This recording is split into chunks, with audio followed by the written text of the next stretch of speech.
Madame, monsieur, bonjour. Je suis donc Karine Gracian, directrice de l'école de Biscarrosse-Plage dans les Landes, Académie de Bordeaux. Le 5 décembre 2022, je reçois les résultats aux évaluations nationales de nos élèves des élèves de 6e, donc nos anciens élèves de CM2. Et là, je suis étonnée. Je ne comprends pas. Je suis inquiète. Certains de nos élèves ont des résultats en deçà des autres élèves de leur cohorte, jusqu'à 10% en moins, notamment dans les compétences de lecture et d'écriture. Aussitôt, je demande à mes collègues de faire un conseil des maîtres extraordinaire et je leur expose les résultats. Et nous sommes inquiets, nous ne comprenons pas. À partir de là, on se pose des questions, on se remet en question et on se dit qu'est-ce que nous n'avons pas réussi à faire pour que l'ensemble de nos élèves soit dans une dynamique de réussite. Évidemment, chacun a un niveau différent, certes, mais dans cette dynamique. À partir de là, on réfléchit, on cherche des idées et parmi ces idées, il y a une idée qui ressort, merci Romain. C'est l'idée que il nous faut un moteur pour arriver à faire travailler nos élèves sur notamment ces compétences de français. Et si nous mettions en tête de travailler sur l'éducation aux médias, porteur, moteur de ces compétences de français. Le 15 décembre, nous organisons à l'école une concertation avec tous les partenaires et les élèves, bien sûr, sont présents, les enseignants, et puis également les parents d'élèves et la municipalité de Biscarrosse. Pendant toute cette matinée, nos cerveaux bouent et nous essayons de trouver différentes façons de mettre en place ce projet sur les médias. Les élèves sont enthousiastes, parlent déjà de production d'une radio d'école, production d'un journal télévisé. Très bien. Les parents, eux, se disent tiens, ce serait intéressant parce que on pourrait faire travailler nos élèves avec l'appui de l'école sur les dangers d'Internet. La mairie est là aussi, extrêmement motivante pour nous, qui met à disposition son service communication. On se lance.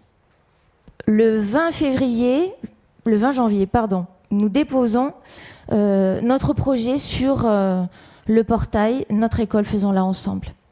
Évidemment, pour que ce projet puisse avoir lieu, puisse arriver à fonctionner, il nous faut, nous aussi, de l'argent. Et comme le disait Marie-Noël, on n'a pas trop l'habitude de demander de l'argent parce que, généralement, on fait ce qu'on peut avec ce qu'on a. Et là, on y va, on se lance, fonds d'innovation pédagogique, allons-y. Et là, toute l'équipe attend, espère. Et pendant un mois après, pile poil, le 20 février, nous recevons un courrier de Madame la rectrice nous annonçant que notre projet est validé et que le fonds d'innovation pédagogique que nous avions demandé nous est alloué en totalité. À partir de là, nous démarrons. Nous n'avons pas encore les fonds, mais nous nous disons c'est parti. On est dans une bonne dynamique, il faut y aller. Alors, au mois de mars, c'est la semaine de la presse avec le partenariat du Clémy, on se lance. Dans chacune de nos classes, de la petite section au CM2, nous travaillons sur qu'est-ce que c'est qu'un journaliste, le métier du journaliste. Avec les plus grands, nous avons la chance d'avoir une visioconférence avec des journalistes de France Info qui nous parlent notamment des vraies, fausses informations, avoir un esprit critique, savoir déceler ce qui est vrai, ce qui est faux. On commence. Et puis on va plus loin. On continue. Avril, mai, juin. on arrive avec notre petit matériel que nous avons, on arrive à produire des vidéos. Les petites sections présentent leur journée de classe pour les futures petites sections. Les plus grands travaillent sur une vidéo sur le non au harcèlement. Nous faisons un podcast sur l'environnement durable autour de l'école. Nous faisons aussi également un journal, nous éditons un journal écrit, des capsules vidéo sur le conseil municipal jeune, sur notre jeu de piste. Ce travail-là, il est fait pendant le temps scolaire, il est également fait pendant le temps périscolaire.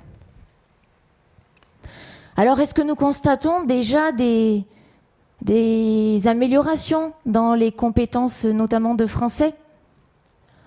Il est peut-être un peu tôt pour le dire. En tout cas, nous attendons fébrilement les prochains résultats des évaluations nationales. Mais ce que nous pouvons dire, c'est que clairement, grâce à ce projet que nous avons déjà commencé à mettre en place, nos élèves travaillent sur le dire, le lire, l'écrire. Nos élèves travaillent sur l'éducation aux médias et à l'information, sur les techniques de l'information et de la communication, sur le vivre ensemble. Ces projets-là, ils sont menés ensemble. Et puis sur la culture de l'engagement. Nos élèves et nous, enseignants, nous sommes enthousiastes. Nous portons ce projet avec fierté. Monsieur Papendiaï, tout à l'heure, disait ce mot fierté. Effectivement, nous sommes fiers de ce projet. Et puis c'est que le début. Il va perdurer l'année prochaine, l'année suivante.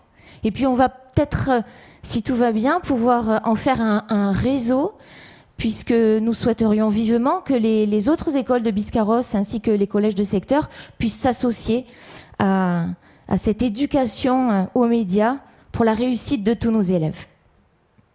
N'hésitez pas, déposez votre projet. Ça fonctionne. Merci beaucoup. Merci Karine.